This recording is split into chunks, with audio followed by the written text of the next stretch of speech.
You've been working to make changes in different ways, and you have also started organization, a non-governmental organization called Shanti Sahyo. Can you tell us more about that? Yeah, I just want to finish about the two other demands we have from the national governments. So the first one was to introduce non-violent defense. The second one is the legal option to be trained in non-violent defense rather than the present military system.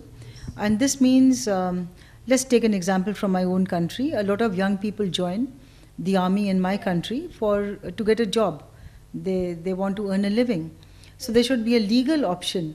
When you want to join the defense of your country, you can join. If you believe in war, join military defense. And if you believe in non-violence, then you join non-violent defense. Because non-violence also has to be learnt. It's a science according to Gandhi. So it has to be learnt, and only then it can be applied. And the third demand is that the legal option for taxpayers to divert their defense tax from military defense to non-violent defense. Again, we are not saying that we don't want to pay our tax or our defense, or there should not be a defense. Of course you need a defense. It does not need to be military only. So there should be, the income tax returns or the declaration we file in every country. There should be two boxes. And you could tick mark military defense or non-violent defense. And as I just told you, that's $2 million a minute is the global military expenditure. So let's say if half the taxpayers all over the world sign up for non-violent defense, what would happen? You would still have $1 million being used for military defense, but $1 million would be diverted to set up non-violent defense. Because when you start something new, you need funds. So here you would have the funding to build a non-violence academy.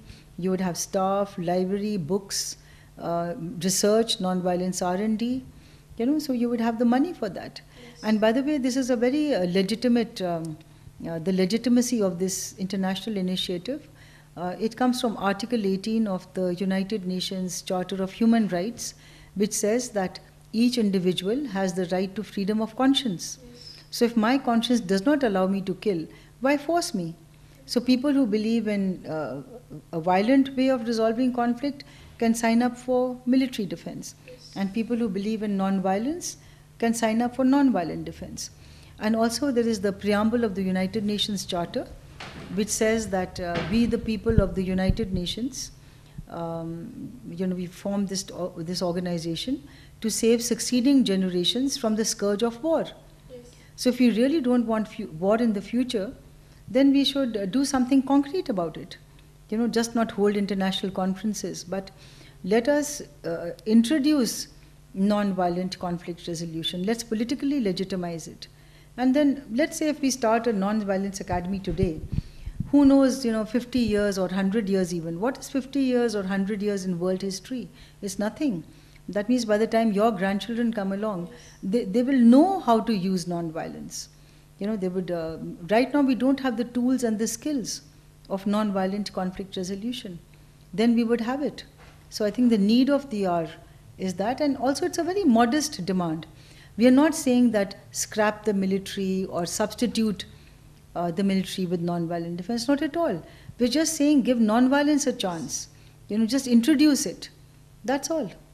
Okay, so I'm gonna go back to my question about Shanti Sahyo, the non-governmental organization. Can you talk about that, please? Yeah, this is that's the brochure of my organization.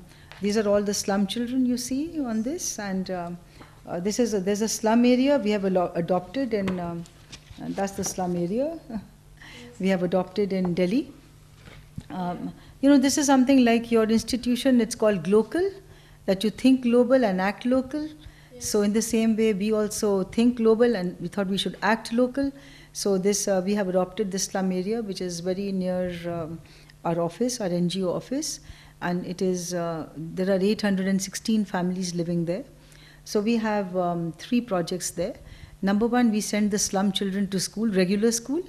So we get funding from individuals, from private agencies, from a lot of corporates. They give us money or funds under the CSR program. CSR stands for Corporate Social Responsibility. Yes. So then it costs about 1,000 rupees a month to send a child to school. The school we send the child, that means about 200 kroner a month. So we started. It was actually an experiment we made, and we sent 25 slum children to school 3 years ago, and they did so well. They even wanted to go to school on Sunday, because it was such a good thing for them to be there away from the slums, and they did so well that it was an eye opener for me. There was no lack of talent in our country, only lack of opportunity. Yes. So that's one program. Then now since this year we have also started a nursery school, a kindergarten for the slum children. And so the mothers can leave them between the age of 3 and 5, and we look after them. I have 47 children. I can't take more than 50 because my place is limited. So that's very good for the women. They work as maids or drivers or peons or, a very low salary, and they're illiterate.